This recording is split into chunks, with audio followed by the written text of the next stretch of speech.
November 1, 2016, firefighters in Holt, Michigan, responded to a call at an apartment complex where smoke was billowing from the windows. As tenants evacuated into the night, emergency crews forced their way into the building, preparing to combat what they assumed was an accidental fire. What they found inside, however, quickly turned a rescue mission into a homicide investigation. During their search of the fire-damaged apartment, authorities confirmed the tragic loss of 5-year-old Luna Younger. While it first appeared that the fire itself may have been the cause, investigators determined that Luna had died before the blaze was set. The individual identified as responsible was her 25-year-old stepfather, Thomas McClellan. The motive McClellan later gave during questioning was profoundly unsettling. He admitted that his actions followed a minor request from Luna, which he responded to with disproportionate and harmful behavior. McClellan had only recently entered Luna's life, marrying her mother earlier that year. To neighbors, the family seemed typical, a young couple and a child in a modest apartment. Yet privately, McClellan was known by some to have a volatile temper. On the night of the incident, Luna's mother was at work, leaving McClellan in charge of her care. Instead of providing the support expected of a parent figure, his reaction escalated to irreversible harm. In an attempt to cover up what had occurred, he set fire to the apartment, endangering the lives of dozens of other residents as the flames spread. Firefighters contained the blaze before it consumed the entire structure. Investigators quickly determined that the fire was intentional. When questioned, McClellan confessed, giving a matter-of-fact explanation that revealed little remorse. This raised difficult questions about human psychology. How can a seemingly ordinary trigger provoke such an extreme and destructive response? For prosecutors, the confession became central to their case. The trial in 2017 presented his own recorded words, along with supporting evidence, to the jury.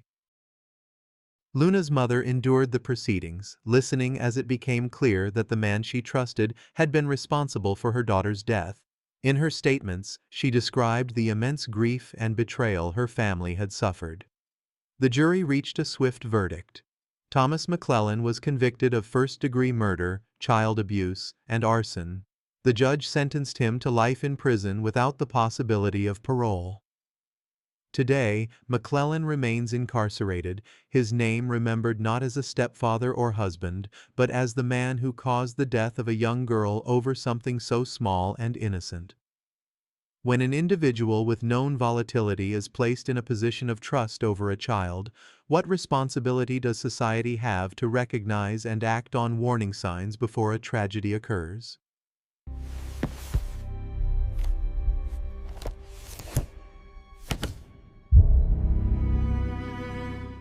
The case of Gregory Green is a deeply troubling story that raises fundamental questions about criminal justice, rehabilitation, and the potential for history to repeat itself. This was not the first time he had taken the life of a family member. Back in 1991, Green was convicted of causing the death of his pregnant wife. He served 16 years in prison before coming before the parole board in 2008. In his letters and statements, Green expressed remorse and a desire to live a quiet, reformed life. The board granted his release, a decision that highlights a central dilemma in the justice system. How can one accurately assess genuine remorse versus calculated manipulation? After his release, Green returned to life in Michigan and eventually married a woman named Faith Green. Faith was a mother to 2 teenagers from a previous relationship, 19-year-old Chadney Allen Jr. and 17-year-old Kara Allen. Together, she and Gregory had 2 young daughters, 5-year-old Kaik and 4-year-old Koi. Faith believed she was building a safe and loving home for her 4 children. On September 21, 2016, a devastating series of events unfolded inside the family's home in Dearborn Heights. Gregory Green restrained Faith so that she could not intervene. He then caused the deaths of Chadney and Kara, and later turned to his 2 young daughters, whose lives were also tragically taken. Faith herself was injured but survived. In a chilling twist, Green then called 911 and calmly waited for police to arrive. When officers entered the home, they found Faith alive but gravely shaken. Her 4 children, however, were gone. The investigation confirmed that the incident was premeditated. Court documents revealed his motive. Faith had been trying to separate from him. Rather than accept the end of the relationship, he chose to retaliate in the most devastating way imaginable. When the case went to court, prosecutors focused not only on the extreme nature of the 2016 tragedy, but also on the disturbing pattern in Green's life. He had already taken the life of one wife and unborn child decades earlier. The parole board's decision to release him was presented as a critical failure that directly led to 4 more deaths. At the sentencing, Faith Green confronted the man who had destroyed her world.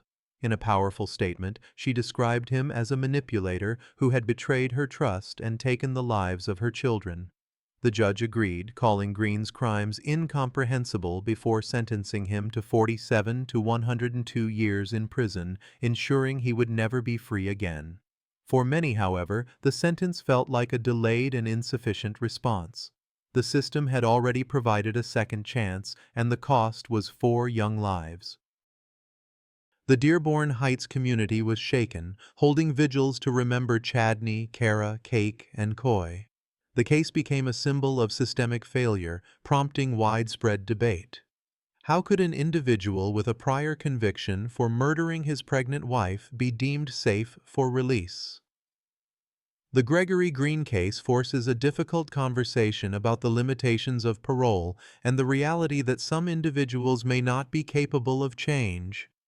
When the justice system grants a second chance for a violent crime and the result is an even greater tragedy, who bears the responsibility and what does it say about the capacity for rehabilitation?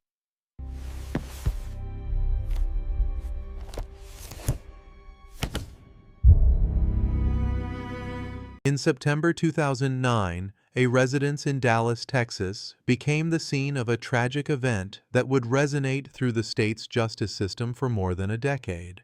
At the center of the case was Gary Green, a man who held the role of a stepfather. Green was married to a woman named Lavetta Armstead, a mother of 3 children. While the family may have appeared to be a blended unit navigating life together, underlying tensions were reportedly growing.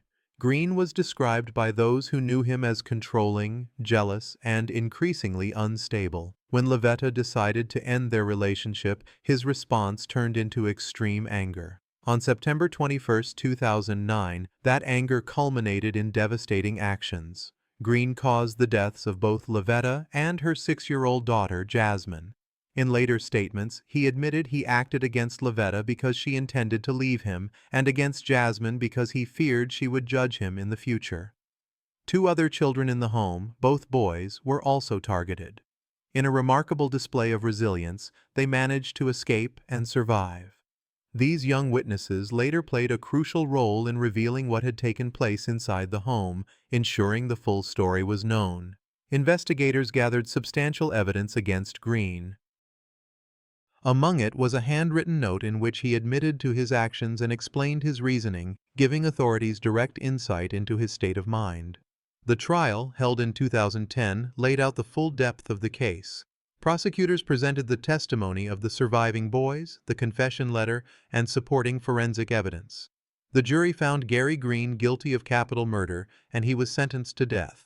For more than a decade, Green remained on death row, pursuing appeals. His defense argued that he struggled with long-standing mental health issues, but courts consistently upheld the sentence, pointing to the calculated nature of his actions and his clear acknowledgement of them. In 2023, after years of legal proceedings, the death sentence was carried out in Texas. Before the sentence was executed, Green offered a brief statement of apology. For many, this marked the end of a long and painful chapter, though it did not erase the loss. Family members of Lavetta and Jasmine spoke about the years of grief and the milestones that were stolen. They remembered Jasmine as a child who should have been entering her teenage years, and Lavetta as a devoted mother whose life was cut short by someone she once trusted. The case drew national attention, not only for the severity of the crime, but also for the broader issues of domestic violence and family betrayal it represented. When a case concludes with capital punishment after more than a decade of appeals, does it truly provide closure for the surviving family members, or does it simply mark another painful chapter in a story of irreversible loss?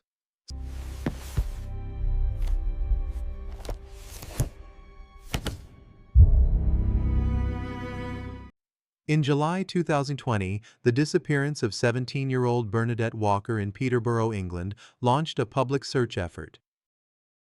She was reported missing by her parents, Scott and Sarah Walker, who claimed she had run away from home. For weeks, her image was featured on posters and social media appeals. Behind this public display of concern, however, was a far more disturbing reality. Investigators would later uncover that Bernadette had allegedly been mistreated by her stepfather, Scott Walker, and when she found the courage to speak out, she was permanently silenced. Bernadette was described as a shy yet creative teenager with a passion for photography and drawing. While she presented a quiet demeanor to the world, her private diary entries revealed the fear she was living with.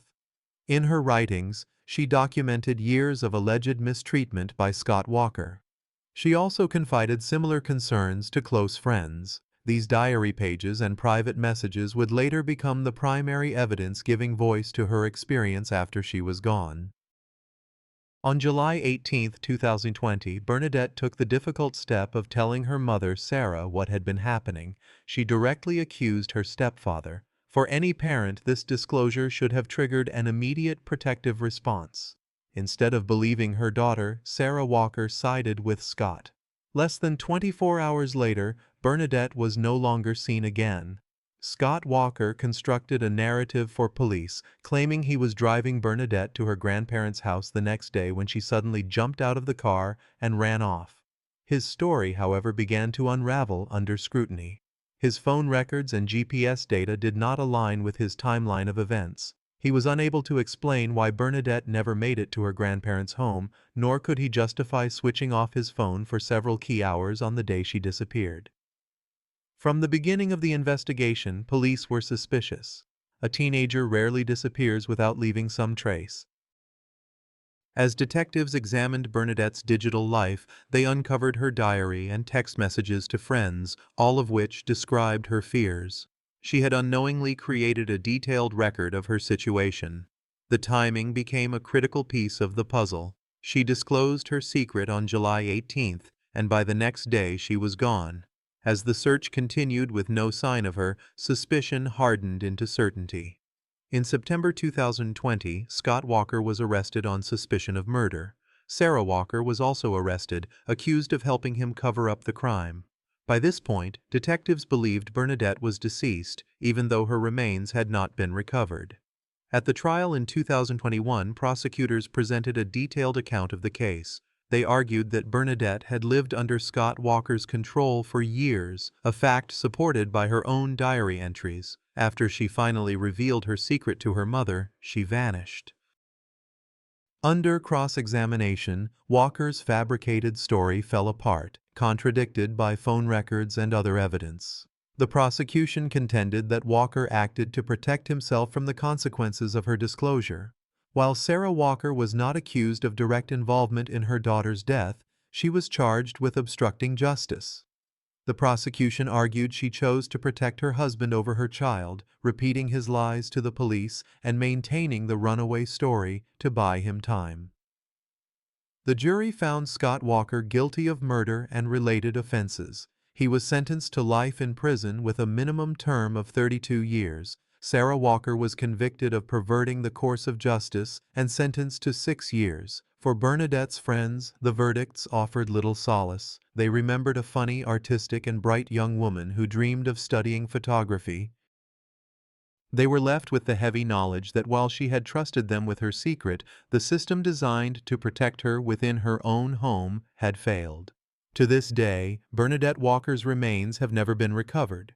For her grandparents, friends, and the wider community, this lack of a final resting place leaves a wound that cannot close. Vigils are held in her honor, but the fundamental questions remain unanswered.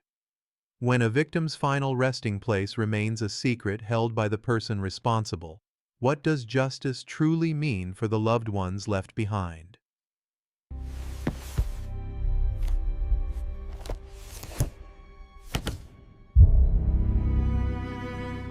March 2015, 18-year-old Angelica A.J. Hadel was home in Norfolk, Virginia for her college spring break. Described as bright, athletic, and well-liked, she was a young woman with a promising future. When she suddenly vanished, her disappearance launched an urgent and widespread search. For weeks, her family, friends, and concerned strangers searched tirelessly, holding on to the hope that A.J. would be found safe. Throughout this period, one man was often at the forefront of the public search efforts: her stepfather, Wesley Hadel. He was seen giving media interviews, distributing flyers, and publicly appealing for answers. In a devastating turn, investigators would later determine that the man leading the search was the same person responsible for her death. Wesley was not A.J.'s biological father, but he had been a significant figure in her life for years. To the outside world, he presented the image of a devoted and protective stepfather. However, this public persona concealed a man with a violent past and a documented need for control. His criminal record was extensive, with prior convictions for burglary, theft, and violent offenses. As the investigation into A.J.'s disappearance progressed, suspicion began to shift toward him. From the outset, his behavior raised concerns among law enforcement. They noted inconsistencies in his statements and a persistent effort to insert himself into the investigation. While he appeared emotional on television, his actions behind the scenes suggested an attempt to misdirect detectives. At one point, he even staged a break-in at a home where A.J. had previously stayed, stealing some of her clothing in an apparent effort to create the impression that she had run away. For weeks, A.J.'s case was a major news story in Virginia. Search teams combed through woods, streams, and abandoned buildings. Flyers featuring her smile were posted throughout the community. Those who knew her described a vibrant young woman who made friends easily and had a positive impact on others. The public remained hopeful for her safe return, but that hope was tragically extinguished in April when investigators made a grim discovery. In a rural drainage area approximately 50 miles from her home, they located A.J.'s remains. The subsequent autopsy revealed unsettling details. Her system contained heroin, despite her having no known history of drug use. The prosecution's theory was that Wesley had administered the drug to incapacitate her before she died. The location where her body was found suggested a hasty attempt to conceal the evidence of his actions. The case against him was built methodically. Police recovered suspicious items from his work van, including duct tape and shovels, which suggested a degree of planning. Furthermore, his phone's GPS data placed him in the vicinity of the site where A.J.'s remains were discovered. His own statements proved to be self-incriminating, as he provided conflicting accounts of his whereabouts and actions. Investigators noted he seemed unusually interested in the evidence they were collecting, almost as if he were trying to gauge what they knew. Perhaps the most conclusive piece of evidence was the presence of heroin. Expert testimony indicated that Wesley had obtained the substance and used it on A.J. In court, the profound betrayal at the heart of the case became clear. The same man who had publicly cried for his stepdaughter was, in reality, the architect of her death. Prosecutors depicted him as a manipulative and controlling individual who could not accept A.J.'s growing independence as she went to college and built her own future. The trial was an incredibly difficult experience for A.J.'s mother and siblings. They listened to testimony detailing how Wesley disposed of her body, attempted to implicate others, and reportedly showed no remorse for his actions. Each detail served as a painful reminder that the responsible party was not a stranger, but a man they had once welcomed into their family. In 2022, after years of legal delays and appeals, a verdict was reached. Wesley Hadel was convicted of first-degree murder and sentenced to life in prison. While the verdict provided a sense of legal closure for A.J.'s loved ones, no sentence could erase their loss. What made this case particularly disturbing was the element of duplicity. For weeks, Wesley convincingly played the role of a grieving stepfather, deceiving neighbors, community members, and even some relatives. He leveraged his position of trust, the role of a father figure, as a cover for his actions. The story of A.J. Hadel continues to resonate in Norfolk. Annual vigils are held in her honor, where candles and photographs serve as a reminder of the life that was taken. Her friends continue to speak of her laughter, determination, and dreams. This case forces us to confront a difficult reality. How do we reconcile the public image of a grieving family member with the private actions of a perpetrator, especially when they are the same person?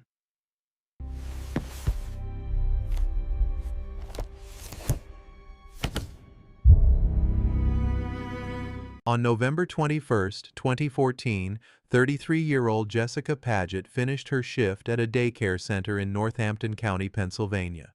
She informed her co-workers of her plan, a brief stop at her stepfather's house to handle some paperwork before picking up her children.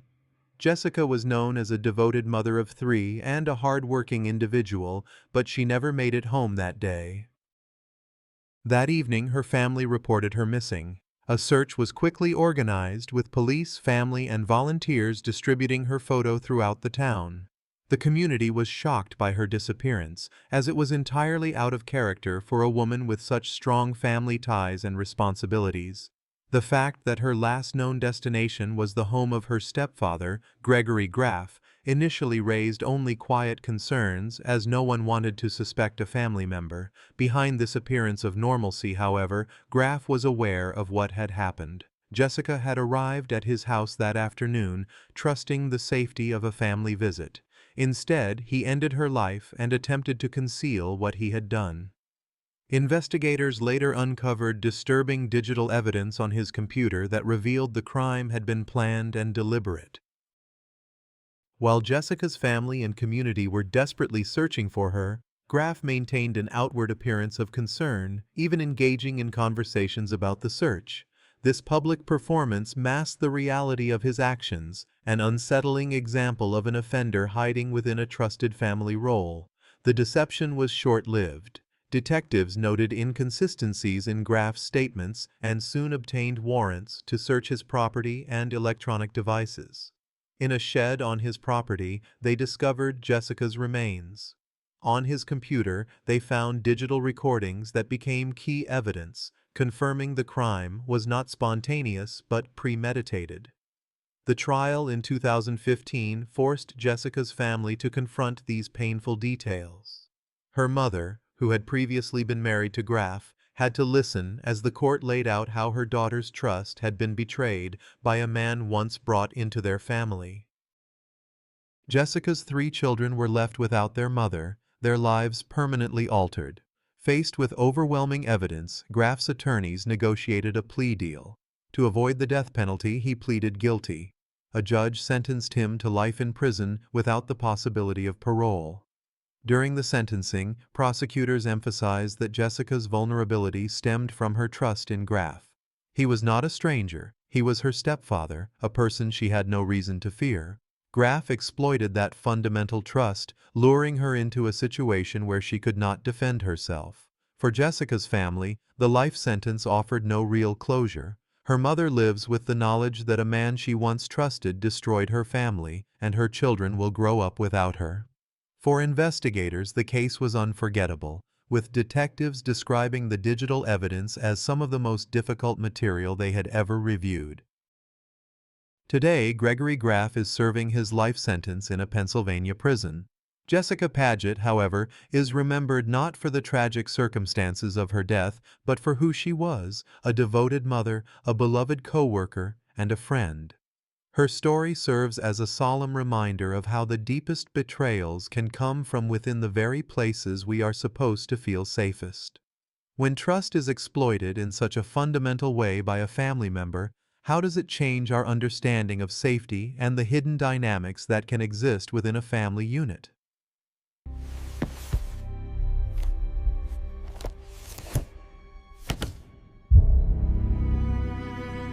On October 24, 2008, A 911 call brought Chicago police to a home on the city's south side where they made a tragic discovery. Inside, they found two deceased individuals, 57-year-old Darnell Donnerson and her 29-year-old son, Jason Hudson.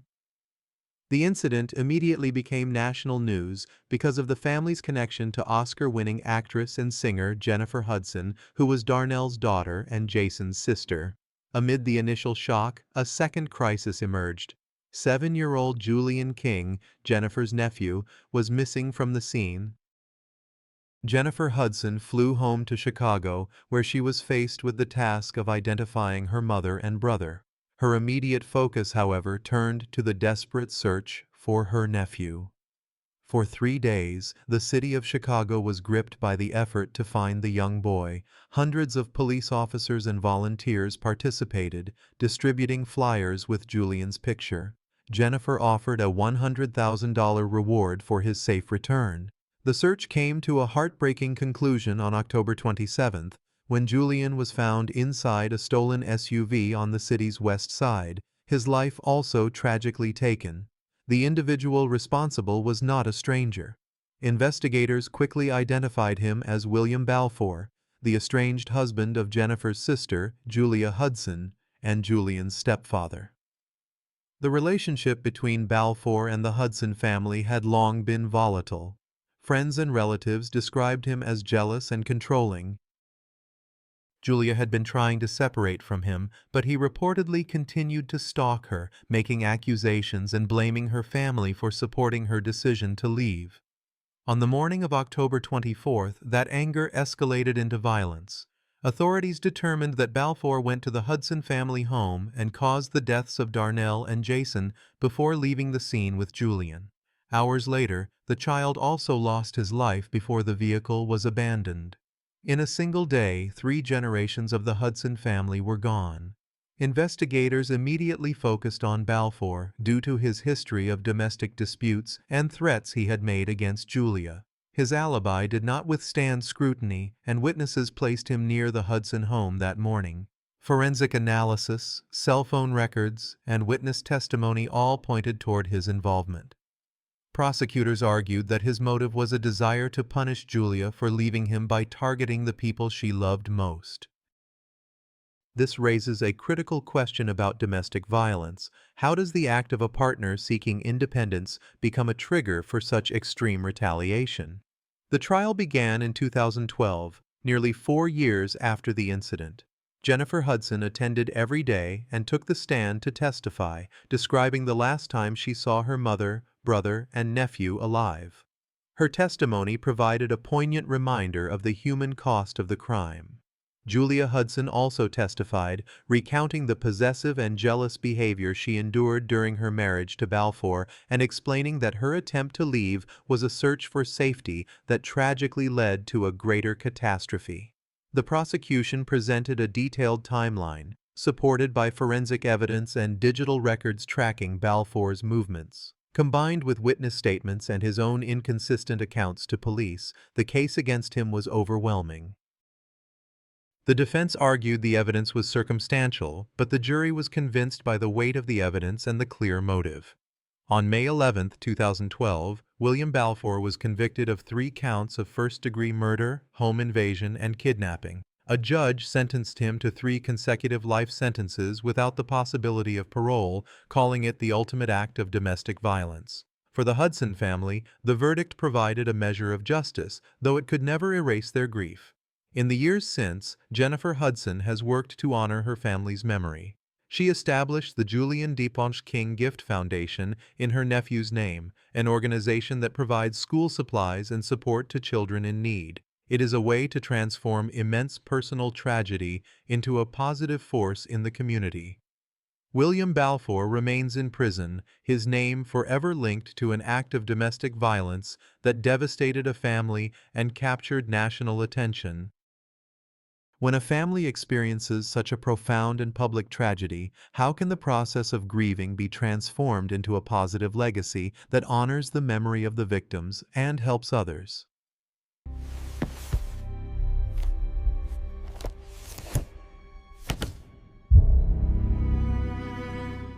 In October of 2013, the city of Deltona, Florida, was the setting for a tragic case of domestic violence that escalated to a devastating conclusion. 28-year-old Yenia Suarez was a young mother of two, 9-year-old Thalia and 8-year-old Michael Otto, who was attempting to start a new life. Her marriage to 35-year-old Luis Toledo had become increasingly volatile, marked by jealousy and a need for control. By the fall of that year, Yenia had started a new relationship with a coworker, hoping to find a way out of her difficult living situation with Toledo. When Toledo discovered this, his behavior reportedly grew more paranoid. He installed spyware on her phone to monitor her communications, tracked her movements, and made daily accusations. He allegedly told her that if she ever tried to leave him, there would be consequences. Friends later reported that Yenia had begun to fear what he was capable of doing. This use of technology to exert control is a growing concern in domestic disputes. At what point does monitoring a partner cross the line from mistrust into a dangerous form of psychological abuse? On the morning of October 23, Toledo confronted Yenia at their home. The argument turned violent, and Toledo later admitted to law enforcement that he had snapped, inflicting fatal blunt force trauma on Yenia. The tragedy was compounded by the fact that Thalia and Michael were also in the home.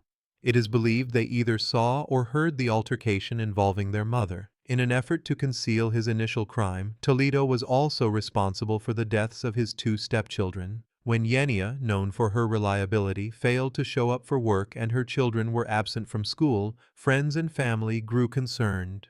Her phone was turned off, and by that evening she was reported missing. Police arriving at the home found signs of a struggle, including disturbed furniture and traces of blood that someone had attempted to clean. It was evident that this was not a voluntary disappearance. Luis Toledo immediately became the primary person of interest. His behavior was described as unusual. He admitted to a neighbor that he and Yenia had a fight and that he had snapped, but he was evasive when asked about her or the children's whereabouts. Detectives noted that he had tried to wipe down her car, and forensic testing later revealed evidence inside the vehicle connected to both Yenia and the children. Cell phone records placed him in several remote areas, which investigators believe he used to dispose of the remains. This particular detail has caused unending pain for the family. To this day, the bodies of Yenia, Thalia, and Michael have never been recovered. Toledo has refused to disclose their location, denying his victims a proper burial and their family a place to mourn. Yenia's mother, Felicia Perez, has made public pleas, even begging him in court to reveal where her daughter and grandchildren are. But Toledo has remained silent, maintaining a form of control even from behind bars. The trial began in 2017, nearly 4 years after the incident. The prosecution built its case around Toledo's jealousy, his history of threats, and the digital evidence from the spyware he installed. They argued that he not only acted against Yenia in a jealous rage, but also made a calculated decision to eliminate her children as witnesses. The defense's main argument centered on the fact that the victims' remains were missing, contending that the state could not definitively prove how they died, or even that the children were deceased. The jury, however, found the circumstantial evidence to be overwhelming. In October 2017, Luis Toledo was convicted of 3 counts of second-degree murder. During the penalty phase, prosecutors argued for the death penalty. The jury could not reach the required unanimous decision for capital punishment, but the judge imposed the maximum sentence available: 3 consecutive life sentences without the possibility of parole. Luis Toledo will spend the rest of his life in prison. For Yenia's family, while a legal form of justice was served, true closure remains elusive. The absence of their loved ones continues to haunt them, a solemn reminder of how domestic control can escalate into an irreversible catastrophe. When a perpetrator withholds the location of a victim's remains, denying a family the ability to have a burial, does a life sentence constitute complete justice? Or does the definition of justice need to include a final sense of closure for the survivors?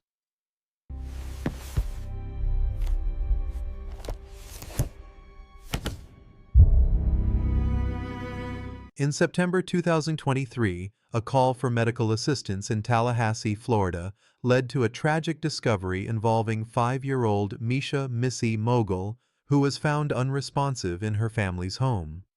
What initially appeared to be a medical emergency quickly shifted as first responders and police assessed the situation, revealing circumstances that suggested this was not an accident. Prosecutors would later allege that Missy had been subjected to restraints, serious physical trauma, and asphyxiation, with her stepfather, Daniel Spencer, identified as the responsible party. Missy was remembered as a bright and cheerful child. Neighbors recalled seeing her playing with a laugh full of energy, and her preschool teachers described her as a curious and eager student. Behind the scenes, however, her life was reportedly marked by a pattern of mistreatment. According to investigators, Spencer and Missy's mother allegedly subjected her to repeated abuse. Court documents claimed that on the night of her passing, they restrained her hands and covered her mouth, causing injuries from which she could not recover. This raises a difficult question. How can such severe distress go unnoticed in a family setting? When authorities and medical personnel arrived, the evidence on Missy's body told a story that conflicted with the initial claims made by her parents. An autopsy later confirmed the nature of the events. The medical examiner ruled her death a homicide, citing a combination of blunt force trauma and suffocation as the cause of death. The findings were deeply disturbing, indicating a sustained pattern of mistreatment that culminated in the fatal incident. Within days, Daniel Spencer was arrested and charged with first-degree murder. Prosecutors alleged he was the primary individual who carried out the acts that led to her death. Missy's mother was also charged in connection with the crime for her alleged role in restraining the child and for failing to protect her. The case is underscored by a profound betrayal of trust. As a stepfather, Spencer was in a position of care and protection. Instead, he became the alleged source of her harm. As the investigation continued, more information about the environment inside the home became public. Court documents described repeated instances where discipline allegedly escalated into abuse, painting a picture of two adults who reportedly directed their frustrations toward a 5-year-old child. The case drew significant local media attention, and Tallahassee residents expressed shock and sadness. Vigils were held for Missy, with community members leaving flowers and toys outside the family home as they tried to process how such an event could happen in their neighborhood. For many, the case highlighted the hidden dangers children can face from those closest to them. Yes, in November 2023, a Leon County grand jury indicted Daniel Spencer on charges of first-degree murder, aggravated child abuse, and neglect. The indictment provided a chilling account of Missy's final hours, detailing how she was allegedly restrained and physically harmed. It accused both Spencer and Missy's mother of participating, with Spencer taking the lead role in the final series of events. Prosecutors have stated their intent to seek the maximum penalty allowed under Florida law, which could range from life in prison to the death penalty if he is convicted. After nearly 2 years of pre-trial proceedings, a Leon County judge has set Spencer's trial date for November 10, 2025, with a pre-trial hearing scheduled for October 23, 2025. The evidence against him, including the autopsy report and indictment details, is expected to form the core of the prosecution's case. For Missy's surviving relatives, the loss is immeasurable. They remember her as a joyful child whose life was cut short. The case has also ignited conversations about child protection services in Florida. Were there warning signs missed by neighbors, teachers, or others? These questions persist, fueling public interest in the upcoming trial. As of now, Daniel Spencer awaits his trial in a Florida jail. While the legal process will ultimately determine his guilt or innocence, the details of the case have already left a lasting impact. When the jury hears the evidence, they will not only be deciding the fate of an individual, they will be delivering a verdict in a case that speaks for a young girl who was silenced by the very person who should have been her protector. When a child's life is lost within their own home, what is the collective responsibility of a community, and how can society better identify warning signs to protect the most vulnerable among us?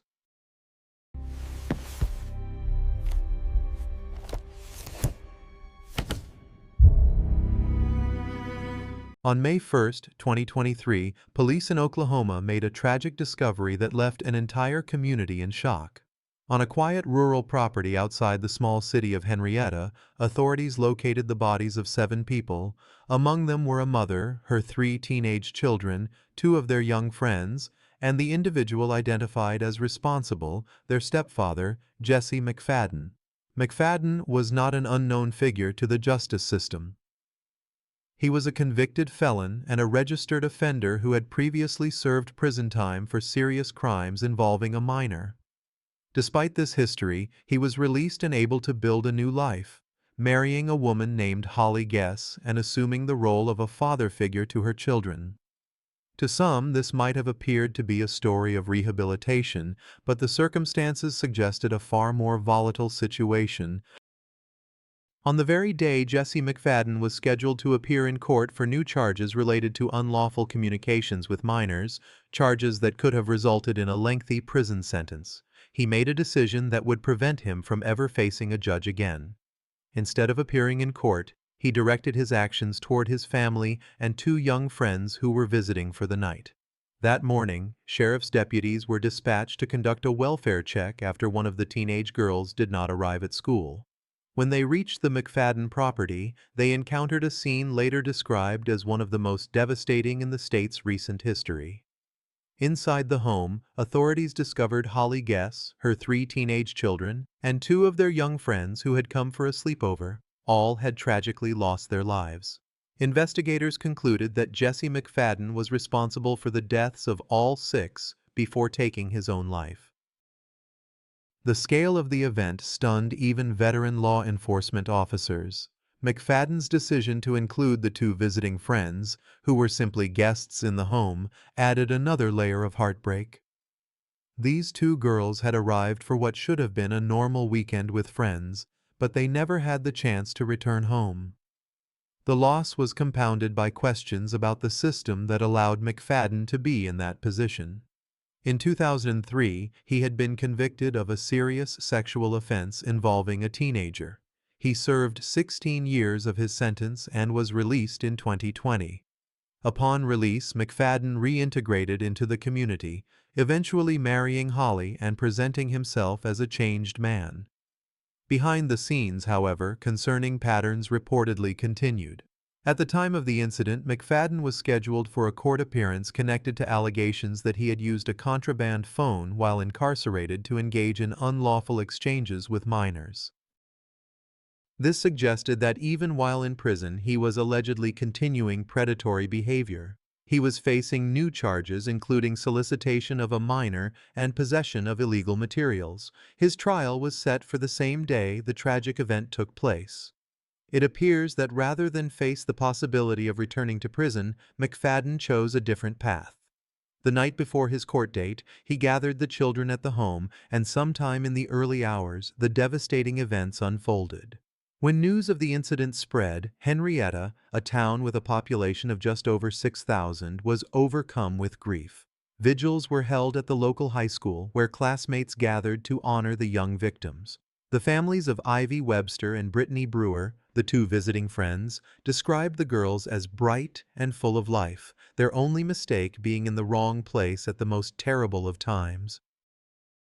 The Brewer family's pain was amplified by the fact that Brittany had been crowned Miss Henrietta Teen just weeks earlier.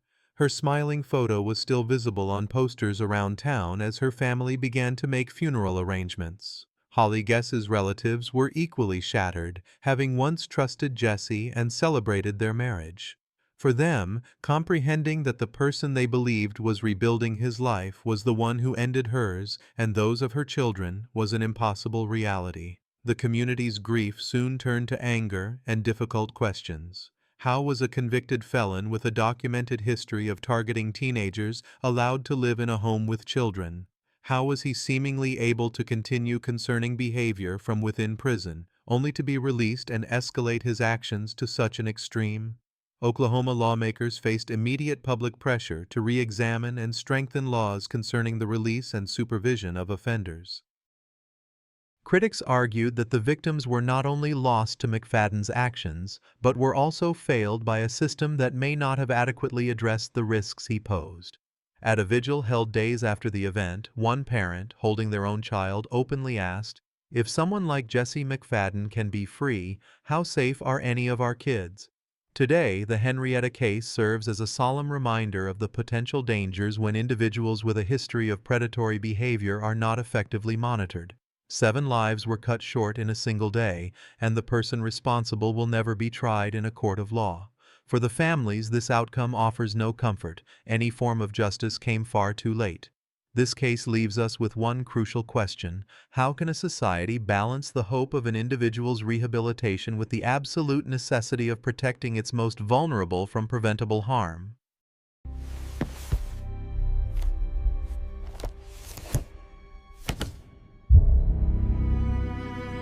On May 1, 2023, police in Oklahoma made a tragic discovery that left an entire community in shock. On a quiet rural property outside the small city of Henrietta, authorities located the bodies of 7 people.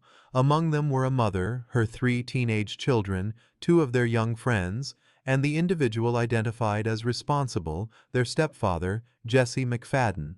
McFadden was not an unknown figure to the justice system. He was a convicted felon and a registered offender who had previously served prison time for serious crimes involving a minor. Despite this history, he was released and able to build a new life, marrying a woman named Holly Guess and assuming the role of a father figure to her children. To some, this might have appeared to be a story of rehabilitation, but the circumstances suggested a far more volatile situation. On the very day Jesse McFadden was scheduled to appear in court for new charges related to unlawful communications with minors, charges that could have resulted in a lengthy prison sentence, he made a decision that would prevent him from ever facing a judge again. Instead of appearing in court, he directed his actions toward his family and 2 young friends who were visiting for the night. That morning, sheriff's deputies were dispatched to conduct a welfare check after one of the teenage girls did not arrive at school. When they reached the McFadden property, they encountered a scene later described as one of the most devastating in the state's recent history. Inside the home, authorities discovered Holly Guess, her 3 teenage children, and 2 of their young friends who had come for a sleepover. All had tragically lost their lives. Investigators concluded that Jesse McFadden was responsible for the deaths of all 6 before taking his own life. The scale of the event stunned even veteran law enforcement officers. McFadden's decision to include the 2 visiting friends, who were simply guests in the home, added another layer of heartbreak. These 2 girls had arrived for what should have been a normal weekend with friends, but they never had the chance to return home. The loss was compounded by questions about the system that allowed McFadden to be in that position. In 2003, he had been convicted of a serious sexual offense involving a teenager. He served 16 years of his sentence and was released in 2020.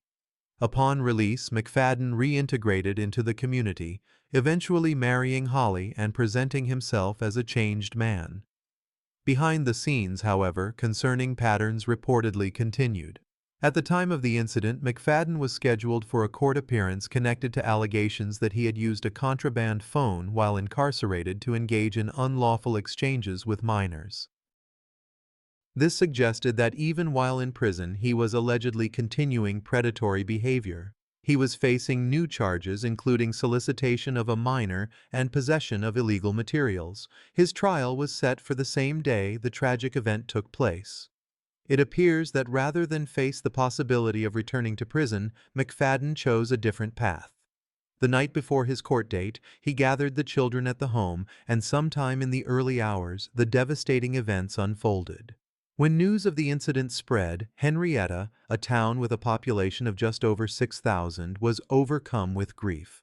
Vigils were held at the local high school where classmates gathered to honor the young victims. The families of Ivy Webster and Brittany Brewer, the 2 visiting friends, described the girls as bright and full of life, their only mistake being in the wrong place at the most terrible of times. The Brewer family's pain was amplified by the fact that Brittany had been crowned Miss Henrietta Teen just weeks earlier. Her smiling photo was still visible on posters around town as her family began to make funeral arrangements. Holly Guess's relatives were equally shattered, having once trusted Jesse and celebrated their marriage. For them, comprehending that the person they believed was rebuilding his life was the one who ended hers and those of her children was an impossible reality. The community's grief soon turned to anger and difficult questions. How was a convicted felon with a documented history of targeting teenagers allowed to live in a home with children? How was he seemingly able to continue concerning behavior from within prison, only to be released and escalate his actions to such an extreme? Oklahoma lawmakers faced immediate public pressure to re-examine and strengthen laws concerning the release and supervision of offenders. Critics argued that the victims were not only lost to McFadden's actions, but were also failed by a system that may not have adequately addressed the risks he posed. At a vigil held days after the event, one parent, holding their own child, openly asked, "If someone like Jesse McFadden can be free, how safe are any of our kids?" Today, the Henrietta case serves as a solemn reminder of the potential dangers when individuals with a history of predatory behavior are not effectively monitored. 7 lives were cut short in a single day, and the person responsible will never be tried in a court of law. For the families, this outcome offers no comfort. Any form of justice came far too late. This case leaves us with one crucial question: how can a society balance the hope of an individual's rehabilitation with the absolute necessity of protecting its most vulnerable from preventable harm? From the stepfather who took the lives of an entire family due to jealousy, to the one responsible for his stepdaughter's death to conceal years of abuse, these individuals represent a profound betrayal of the trust placed in them. They were welcomed into homes as figures of protection, but instead became the source of harm, leaving behind a legacy of trauma for the survivors and their communities. Each of these cases serves as a solemn reminder of the devastating consequences that can occur when the role of a parental figure is abused. If you found this examination of these difficult cases informative, please consider subscribing and enabling notifications. We invite you to share your reflections on these stories in the comments below. How can society better recognize and respond to the warning signs of domestic control and abuse, especially when the perpetrator holds a position of familial trust